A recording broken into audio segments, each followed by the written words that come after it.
Hey everyone, welcome back. Today we're going to be making a Japanese food called Menchi Katsu. Menchi means minced beef or minced meat, and katsu means fried. So this is essentially a fried mincemeat patty. Alright, to get started, you're going to chop up one half of an onion. I like to have them a little bit bigger because I personally like the texture of like a full piece of onion, so it's really up to you how big you do this. This is my ideal size. So just get that nice and sliced up. Yeah, look at all those onions. Don't waste anything. This is how you chop up that last bit that you can't cut the normal style. So, you know, the more you know. Then we're gonna take some oil and pour it over a skillet pan thing. Again, I'm not good with terminology. Look at that fire, that was sexy. Anyway, let that get up to heat, and then we're gonna throw in the onions that we just cut up. We're gonna just stir those around to keep them from browning. You just wanna get them translucent. We're not trying to make like caramelized onions or anything. And then once it's at the perfect temperature, just set it aside. Then we're gonna take our meat. I have a 50-50 split of ground beef and ground pork. Now, you can use whatever you want, one or the other, or both, and you want to go Italian, throw in some veal, it's up to you, but this is what I'm using, so it's about 500 grams of each. To our meat mixture, we're going to throw in about 2.5 tablespoons of panko breadcrumb, and then we're going to add our spice mixture. We have half a teaspoon of salt, half a teaspoon of nutmeg, and 1 teaspoon of garlic powder. So just get that all in there, and then make sure that you get that last bit of nutmeg that's stuck to the thing. I didn't. Then we're gonna add in a tablespoon of milk. This is where I made a little mistake. I did more than a tablespoon. I didn't really measure, whatever, it's no harm. So add in your sauteed, delicious smelling onions. And see, these are really, really hot because I didn't let them rest. You might want to. So I'm gonna use the spatula to begin the stir to like even out the temperature, but you can just go in with your hands and burn yourself on the hot oil if that's like your thing. I'm not gonna judge. I will. But now that it's all incorporated and cool, I'm gonna get in there with my hands and massage the meat. You really wanna massage your meat. It's an important part of your life, and you'll be better off for it. So just get in there, get everything nice and mixed up. This is kind of like making a meatloaf. We're basically making Japanese fried meatloaf cakes. There you go. So once it's got that nice little consistency, we're gonna take it and split it up into, I think this one's gonna make 6 patties. So you want them all even sized. You just want to rub your hands together. I don't know why I'm not mimicking it in the studio right now, but yeah, just rub them together, make a patty, and put it on some parchment lined baking sheet. Continue for the rest of them. Like I said, you're probably gonna get 6. Yep, I can count 6. Then we're gonna move to our breading station. So we have flour, 2 eggs, and more panko. You just want to beat your eggs to like you're making an omelet or scrambled eggs. You want them nice and consistent and even.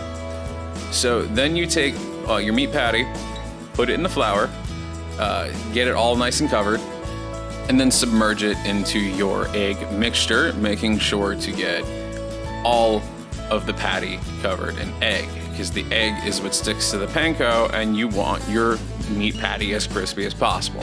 So move it to the panko, and then bread it.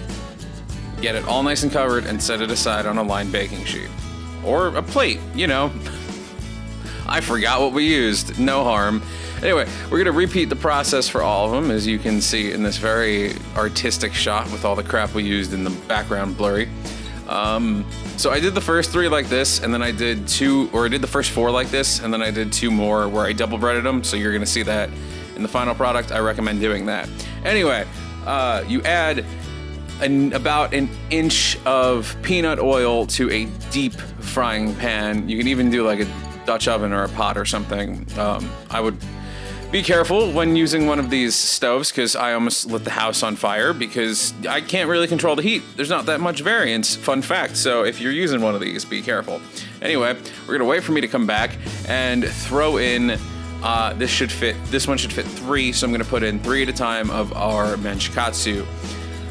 So we're going to fry on each side for about 3 minutes, and just to speed up the process and keep everything even and nice, I'm using a spoon to coat the top side with it. Then you're gonna flip and continue to cook for another 3 minutes on each side.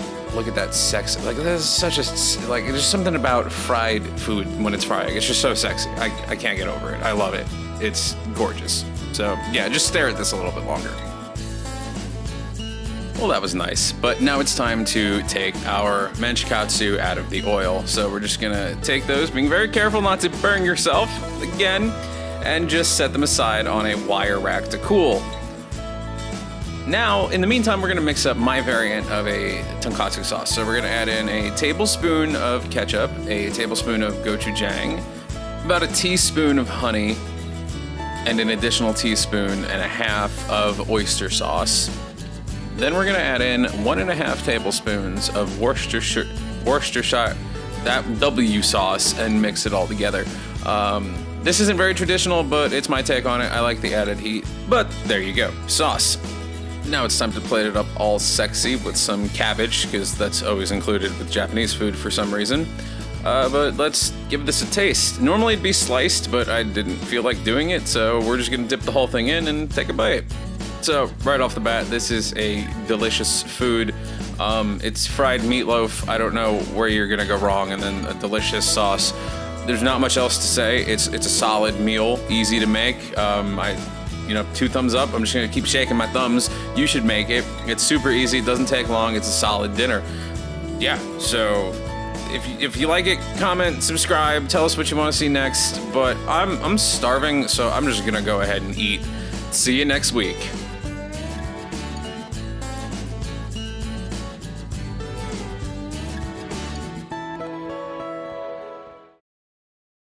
Let's give this bad boy a taste. And it was raw, so make sure you put it on for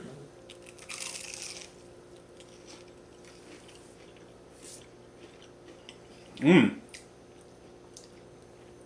That's good.